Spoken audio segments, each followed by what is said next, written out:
Today's reading is from John 2, verses 1 through 11.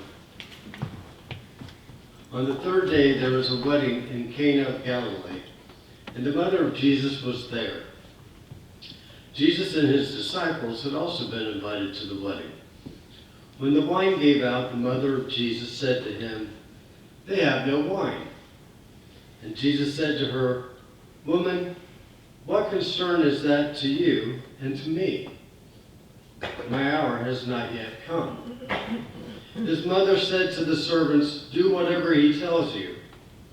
Now standing there were 6 stone water jars for the Jewish rites of purification, each holding 20 or 30 gallons. Jesus said to them, "Fill the jars with water." And they filled them up to the brim. He said to them, "Now draw out some and take it to the chief steward." So they took it. When the steward tasted the water that had become wine, and did not know where it came from, though the servants who had drawn the water knew, the steward called the bridegroom and said to him, "Everyone serves the good wine first, and then the inferior wine after the guests have become drunk. But you have kept the good wine until now." Jesus did this, the first of his signs, in Cana of Galilee, and revealed his glory, and his disciples believed in him. Through these words, our God is still speaking. Thanks be to our still speaking God. How many like to watch movies? Well, not every movie. I watch movies for different reasons. Well, I always look for like the theological implications behind a lot of these movies people don't even think about. Not everybody does it. They don't look at symbolism and significance of it. The Denzel Washington movie, The Book of Eli, the story of man with the last Bible on planet Earth, is one that is rife with spiritual underpinnings. Perhaps the most lasting mark Eli will make on our life is that we'll never see that world or believe again without thinking of Eli and his story. So it's a good movie to watch. There's another movie that'll change forever everybody's activity, especially once you've seen the movie. There's no way that you can perform this daily rite the same way. How many of you watched the movie Psycho, 1960? How many got through the whole movie? Yeah, the everyday activity of taking a shower gives you a whole new thought about doing that.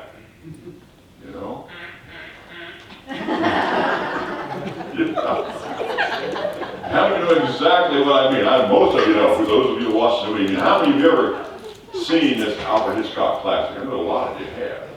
How many have seen it more than once? How many are still afraid to take showers? Then you hear that awful screeching music. You feel that helpless, the horror of being cocooned in rushing warm water. You shiver at the coming of that unexpected, life-extinguishing knife. Remember that? Yeah. Notice you never see any violence. You said, "Ah!" She went down to the curtain. The movie's so scary, everything is masterfully implied by signs and images, not graphical portrayal. You never really see her get stabbed, do you? You never really see her dead, do you? But you sure hear it, don't you? This is a movie by which director Alfred Hitchcock also transformed the way we watch movies. You see, before Psycho, movie theaters ran the film that was showing on the loop. How many went to the movies when you were kids? It used to cost 25 cents, didn't it? You had 25 cents, you could buy candy out the ears. But it didn't matter what time you came in. It said the movie starts at 2 o'clock. But if you made it at 2:30, or about the time that movie ended, guess what? It ran again, didn't it? In fact, they'd make you get out of your seats, wouldn't it? Remember those days? I was just, okay, you gotta leave. You hunt down your sheep, try to, they don't see you in the darkness. See, the flashlights are pretty bright. They repeat that movie over and over again without a break. And just the film itself was on that looping reel. It went round and around, so the movie experience was on a looping wheel that also went round and around. And film viewers came and went whenever they wanted.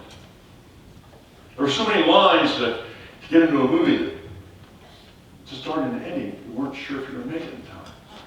You could never enter the theater at any time and leave that movie looped back where you started. It didn't matter.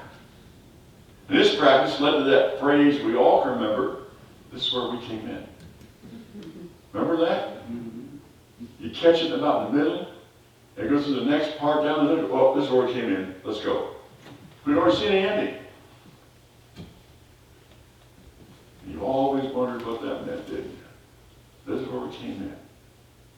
So in your party, with a good memory of would read the signs, get up, and they started to see things for the second time and announce, time to go.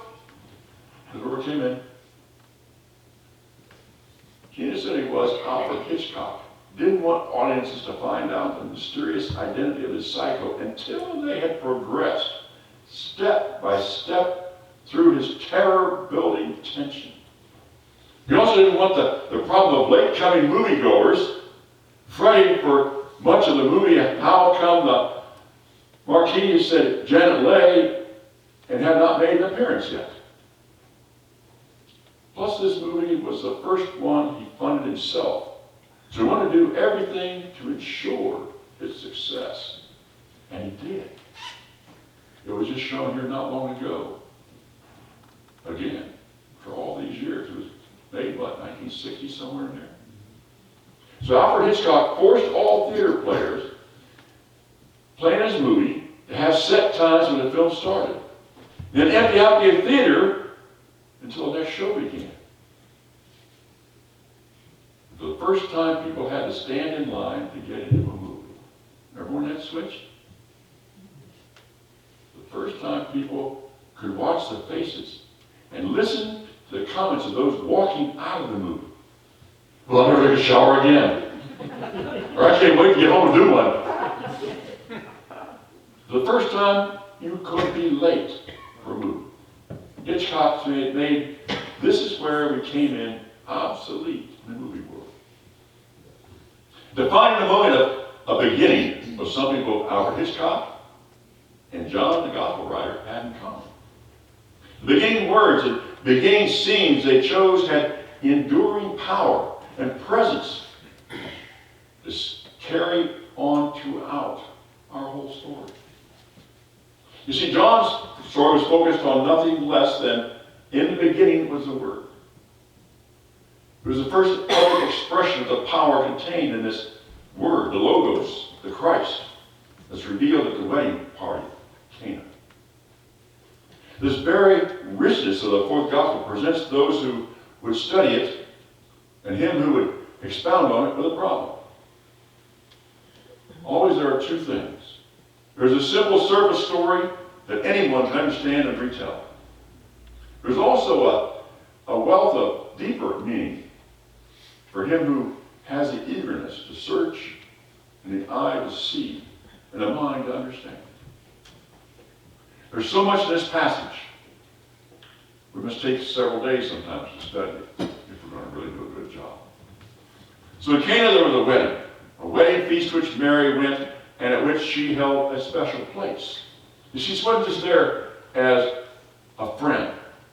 She had something to do with the arrangements of this wedding. For she was worried that when the wine ran down and she had the authority to order the servants to do whatever Jesus told them to do. In one of the later Gospels that didn't make it into the New Testament, it was said that one of the Coptic Gospels tells us that Mary was the sister of the bridegroom's mother.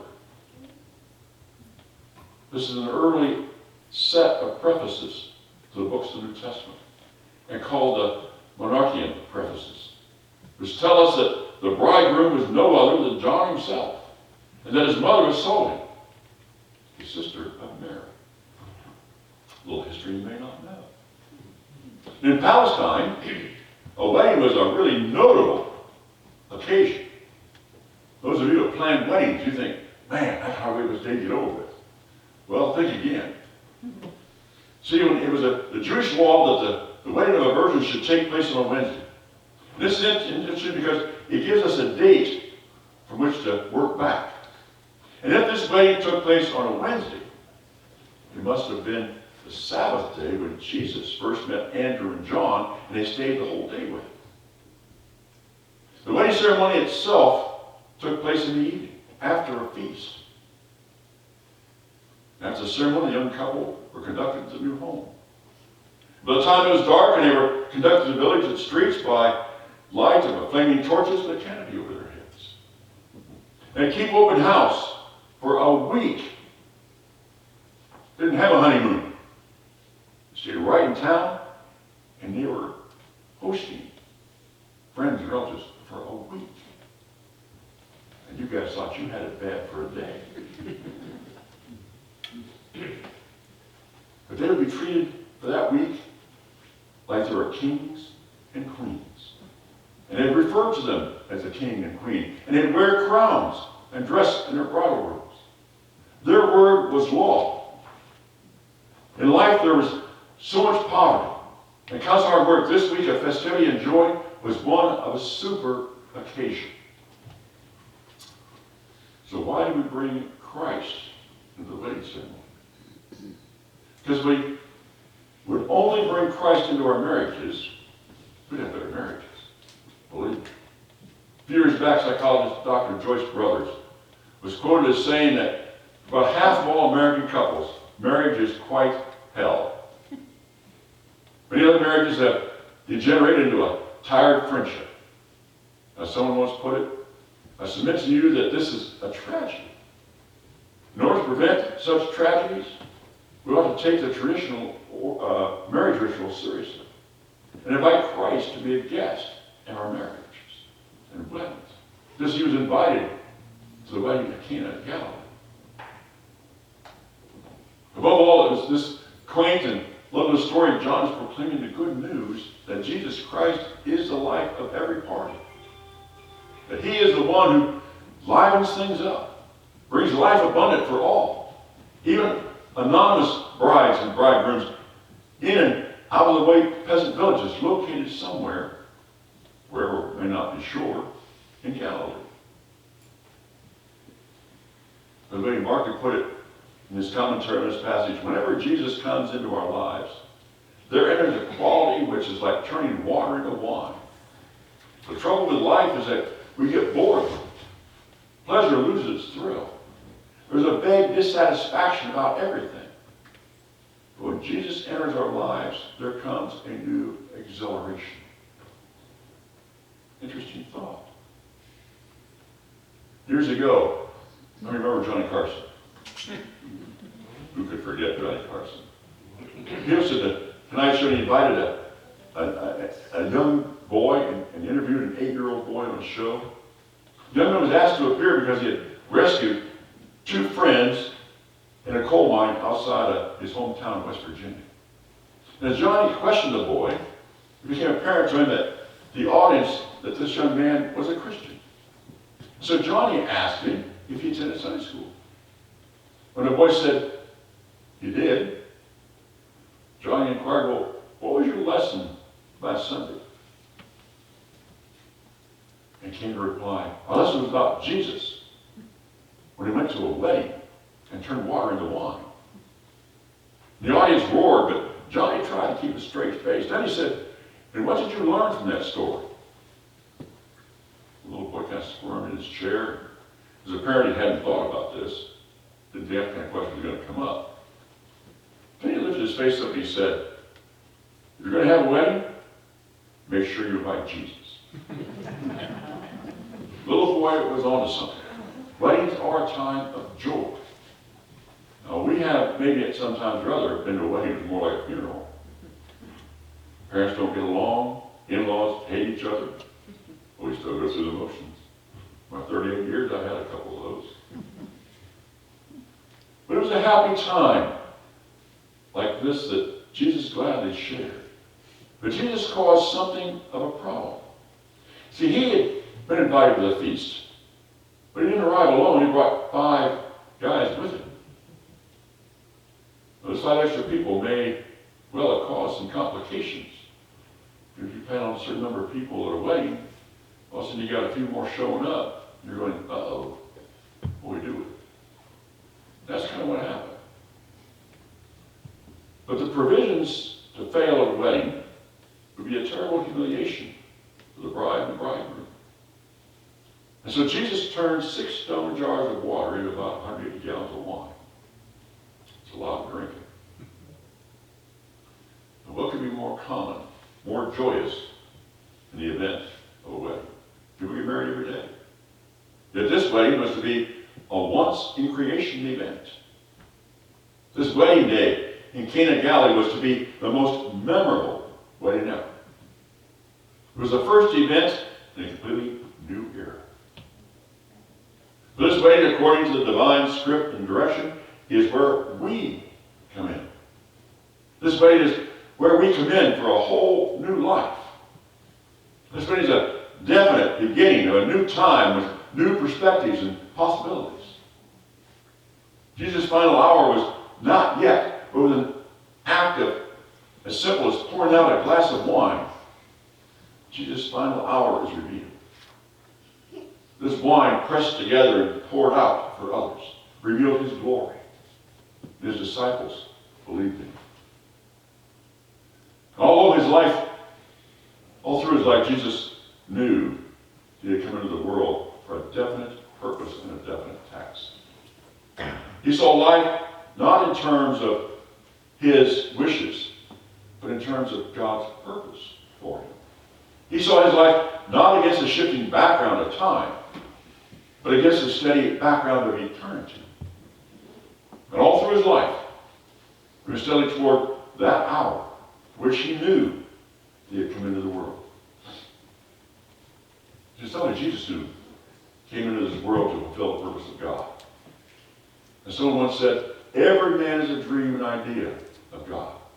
We too must think not of our own wishes and our own desires, but of the purpose for which God sent us into the world. As his final hour approached, Jesus would again pour out wine, even as he prepared to pour out his own life for others. In a borrowed room, Jesus gathered his disciples to celebrate Passover, a meal that would become their last supper together. Now Jesus shared the bread and the wine with his companions. He declared, "This is my body broken for you, and this is my blood of the covenant poured out for you." Our lives are broken as well. Broken by our fears, our hatreds, our selfishness, our inability to love. There's only one way to bring health and wholeness back in our broken lives. As Jesus showed so clearly at that first hour and at his final hour, our lives must be poured out for others. You know what happens with wine when it sits around too long? What happens to it? What does it become? Vinegar. Not very good then, is it? Even the best of wine eventually will turn to vinegar instead of sit. It is sour and worthless, completely unpalatable. A life is not poured out for others. A life that is not given to sacrifice and love to others. A life not lived for others, but for self alone. That life sours and is worthless. Life cannot be hoarded or stockpiled for oneself. Hoarding is not recognized as a distinct disorder. Hoarders cannot bring themselves to get rid of anything. They cannot throw away trash. Their house becomes filled, and some of you may know people, they have paths to get through their homes. But then usually on the fire department, especially the older folks' homes where you go to help an lift assist, and you have to walk through little aisles of things they have stacked up, magazines, newspapers, stacked to the ceiling. It's not unusual. Hoarders can't part with anything once it becomes in their orders. Hoarders' whole identity is defined by the growing stacks of stuff that fills their homes. And here's the sour part. The fuller the space becomes, the emptier their life grows. Instead of relationships, a career, a home, a purpose, hoarders have nothing except piles and piles of trash. Even if that trash is cash. Pour yourself out. Pour yourself out into your mission. Pour yourself out into your family. Pour yourself out into your church. Pour yourself out into your community. Pour yourself out into the world that God loves so much, God gave His Son Jesus to die for. Pour yourself out as Christ poured out His very life for each of us. You know, according to the Jews, 7 is a number which is complete and perfect. And 6 is a number which is unfinished and imperfect. The 6 stone water pots stand for all the imperfections of Jewish law. And Jesus came to do away with the imperfections of the law and to put on their place the new wine, the gospel of His grace. Jesus turned the imperfections of the law into the perfection of grace. What John meant to show in this story is that when the grace of Jesus comes to people, there is enough and to spare for all. No wedding party on earth could drink 180 gallons of wine. I'd like to see him try it. That'd be one big wedding. There's no need on earth that can exhaust the grace of Christ. That you can't do either. There's a glorious superabundance. John is telling us that in Jesus, the imperfections have become perfection. And that grace has become illimited, sufficient, and more than sufficient for every need. The Jews, John said, Jesus come to turn the imperfection of the law into the perfection of grace. And to the Greeks, he said, Jesus came really and truly to do things you only dreamed that God could do. With that first cup, wine poured out at the Cana wedding and offered to the steward at the banquet, the wedding feast was transformed. Instead of running out of wine, there's something obvious that there was a vast amount, an untapped abundance of the very best wine available. All it took was pouring it out. That first cup, the floodgates opened. All it took was pouring out that first cup, the water jar become the water goblets for all. When John told this story, he's remembering what life with Jesus was like. And he said, wherever Jesus went, and wherever he came into life, it was like water turning into wine. The story of John is saying to us this morning, if you want new exuberation, become a follower of Jesus Christ. And there will come a change in your life, which will be like water turning to wine.